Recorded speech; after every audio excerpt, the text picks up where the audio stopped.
Ternyata pada pasien dengan asma 2 kali lebih tinggi berisiko sekitar 90% pasien PPOK adalah perokok dan mantan perokok.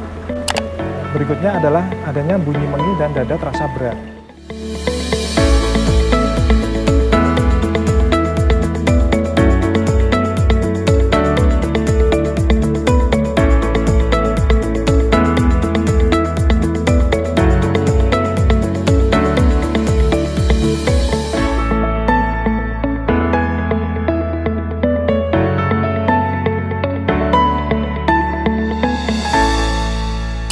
Assalamualaikum warahmatullahi wabarakatuh. Saya Dr. Ahmad Subagio, dokter spesialis paru yang sehari-hari bertugas di Poli Paru RSUD Sumberjo Bojonegoro. Pada kali ini saya akan menjelaskan tentang dua penyakit saluran nafas, yaitu PPOK atau penyakit paru obstruksi kronis dan penyakit asma. Dua penyakit yang sering kita jumpai di Poli Paru, di ruangan UGD maupun di ruangan rawat inap RSUD Sumberjo Bojonegoro. Apa itu PPOK? Jadi secara definisi, PPOK adalah suatu penyakit yang dapat dicegah dan dapat diobati yang ditandai dengan gejala pernafasan yang menetap dan hambatan aliran udara akibat kelainan saluran nafas yang biasanya disebabkan oleh paparan bermakna partikel berbahaya dan gas serta dipengaruhi juga oleh faktor penderita sendiri.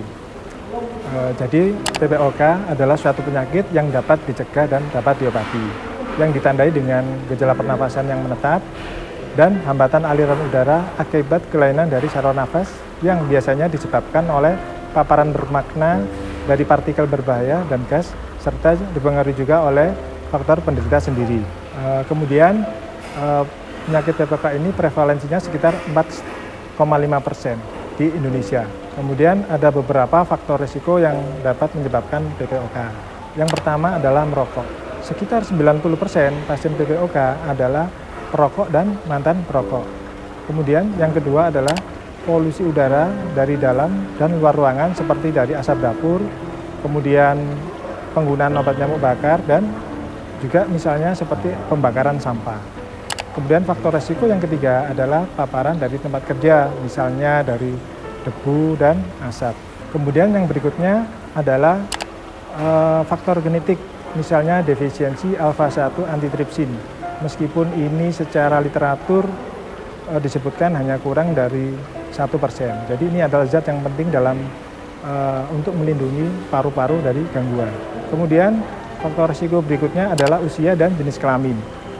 Untuk usia, biasanya pada PPOK ini memang di atas usia 40 tahun dan jenis kelamin pada umumnya adalah laki-laki. Tapi menurut literatur terbaru, jumlah antara laki-laki dan perempuan hampir sama. Kemudian faktor risiko berikutnya adalah asma. Ternyata pada pasien dengan asma 2 kali lebih tinggi berisiko menjadi PPOK dibanding dengan pasien atau penderita yang tidak menderita asma. Kemudian yang ketujuh adalah riwayat infeksi paru sebelumnya, dan yang terakhir penderita bronkitis kronis. Untuk diagnosis PPOK adalah menggunakan spirometri. Hanya saja di masa pandemi seperti ini pemeriksaan spirometri dibatasi oleh karena menimbulkan aerosol. Kapan kita mencurigai seseorang itu menderita PPOK? Yang pertama, usia. Biasanya PPOK terjadi pada usia di atas 40 tahun. Kemudian yang kedua, adanya gejala, yaitu sesak. Sesak yang semakin lama makin memberat seiring dengan waktu dan memberat dengan aktivitas serta bersifat menetap. Gejala berikutnya adalah batuk kronis yang timbul dan mungkin tidak berdahak, tetapi pada umumnya adalah adanya produksi sputum atau berdahak pada penderita PPOK. Kemudian berikutnya adalah adanya bunyi mengi dan dada terasa berat. Pada PPOK yang derajat berat juga ada gejala tambahan seperti kelelahan, nafsu makan berkurang, dan berat badan yang menurun.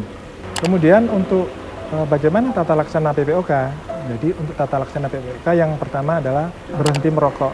Diharapkan dengan berhenti merokok maka akan mengurangi progresivitas dari PPOK itu sendiri. Yang kedua adalah vaksin. Yang dianjurkan adalah vaksin influenza dan vaksin pneumokokal.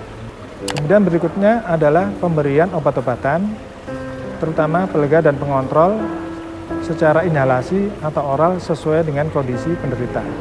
Yang penting lagi adalah melakukan edukasi terhadap pasien, yaitu edukasi tata laksana terhadap faktor risiko yang diderita oleh pasien. Yang kedua, teknik inhalasi obat. Ini juga sangat mempengaruhi keberhasilan pengobatan PPOK. Kemudian edukasi terhadap pasien ketika terjadi sesak atau serangan akut. Tata laksana berikutnya adalah tata laksana terhadap penyakit penyerta, kemudian rehabilitasi dan pemberian terapi oksigen, terutama pada serangan akut atau pada penderita PPOK derajat berat yang kekurangan oksigen secara kronis. Kemudian yang kedua adalah asma. Asma adalah penyakit heterogen, biasanya ditandai dengan keradangan saluran nafas kronik. Secara prevalensi bervariasi antara 1-18% dari populasi. Gejala asma meliputi yang pertama bunyi pada pernafasan. Kemudian yang kedua adalah sesak nafas. Yang ketiga adalah dada terasa berat dan yang keempat adalah batuk. Jadi kita mempertimbangkan asma yang pertama yaitu pada pasien yang khususnya dewasa yang biasanya mengalami lebih dari satu gejala yang saya sebutkan di atas tadi. Kemudian yang kedua, gejala asma biasanya memburuk di waktu malam atau menjelang pagi. Yang berikutnya, yang ketiga, gejala bervariasi dalam waktu dan intensitas. Jadi pada pasien asma ada waktu di mana pasien seperti kondisi orang normal, jadi tidak ada gejala dan tidak ada hambatan aktivitas. Kemudian gejala biasanya dipicu oleh infeksi virus, flu, olahraga, paparan alergen, perubahan cuaca atau iritasi, misalnya rokok atau bau yang menyengat. Jadi tujuan penata laksana asma ada dua. Pertama, mencapai asma yang terkontrol dengan baik.